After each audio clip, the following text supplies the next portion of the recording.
When this young man took an antique book he inherited from his grandmother to a local pawn shop, he had no clue about the impending surprise. The moment an expert examined the book, their complexion turned pale, signaling that the book held secrets far beyond its outward appearance. Noah had just finished his new Lego set, but had already set his eyes on a new one that came out recently. Unfortunately, Christmas was a long time away, and his birthday had just been, so he had to find another way to make money to buy a new set. A yard sale. During the week, he collected all kinds of things he could sell. He even went up into the attic. He found a box labeled Noah that looked like it had been sitting there for a long time. He took a quick look, as he had never seen this box before. Not knowing the contents would change his life. Curious about the box, Noah decided to take it downstairs.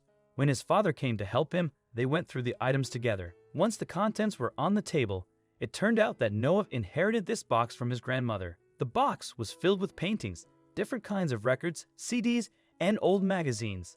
They discussed which things he could use for his yard sale and which he should keep. Eventually, they thought they had finished, but Noah saw something hidden under a pile of records. It was a book. It looked old and valuable. Noah knew immediately he didn't want to sell it at his yard sale. "Why wouldn't you sell it?" his father asked, confused. Noah shook his head. He got excited because the book looked like something that would appear in his favorite show. He liked to watch TV shows about pawn shops where people would sell all kinds of valuable or invaluable items. This book was his chance to sell something himself. "I want to try and sell it at a pawn shop," he told his dad, who was surprised by this idea and didn't know how to react. "I found this book today and would like to sell it," he said. The owner showed a kind smile and looked at the book, after which the smile faded and his facial expression became more severe. "You found it today. Where did you find it? Why do you want to sell it?" Noah was surprised by the sudden change and hesitated, but eventually explained how he found it and why he wanted to sell it. The owner seemed satisfied with the answer and picked the book up to take a closer look. "Interesting," he said, which caused all kinds of questions to pop up in Noah's head. The owner returned the book to the counter and looked at Noah and then his father. He told them he was interested in buying the book but wanted an expert to look at it before he gave them a price. Noah agreed without hesitation, not knowing where it would lead. The owner gave them a slight smile before excusing himself to call an expert. Noah was hopeful. This was all he had ever dreamed of. His father, however, kept a close eye on the shop owner and the phone call.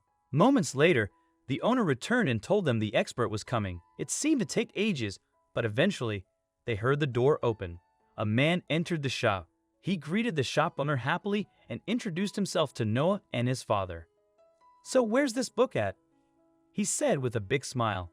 Noah and his father kept a close eye on the expert while he was examining the book, both with different intentions.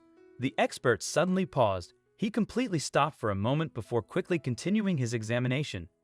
He tried to act casual, as if nothing had happened, without any explanation or going into detail. The expert suddenly focused his attention on Noah.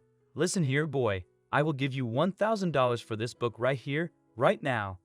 Everyone in the room was stunned, and nobody spoke for a moment. There appeared a big smile on Noah's face. $1,000. He couldn't believe it. He had never had so much money before. His mind went over everything he could buy with all that money. His father didn't have a smile on his face. Noah still hadn't reacted to the expert, which appeared to bother him. Even though Noah was excited about the offer, he thought it was a little weird that the expert wanted to buy the book rather than the shop owner. Wasn't he here to advise the shop owner? The shop owner and expert looked at Noah and then at each other. Unsure how to react, the owner cleared his throat and said the boy was right and that he had expressed his interest in buying the book before the expert came over. The shop owner took the lead for the first time since the expert came in and offered Noah $11,000 for the book. Again, no context or explanation was given. It had been the last straw. No, his father couldn't hold back anymore and felt that he had to intervene. The father stepped toward the counter and asked for an explanation. The shop owner, however, had already processed this information.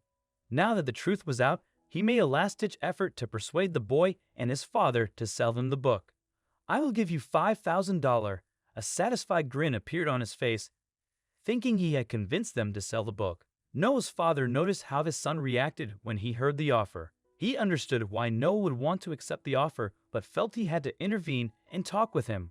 They took a few steps back. The father adapted his voice and softly spoke to Noah. He explained it didn't feel right to sell the book to this place, not after they lied to them and wanted to buy it for far less than it was worth.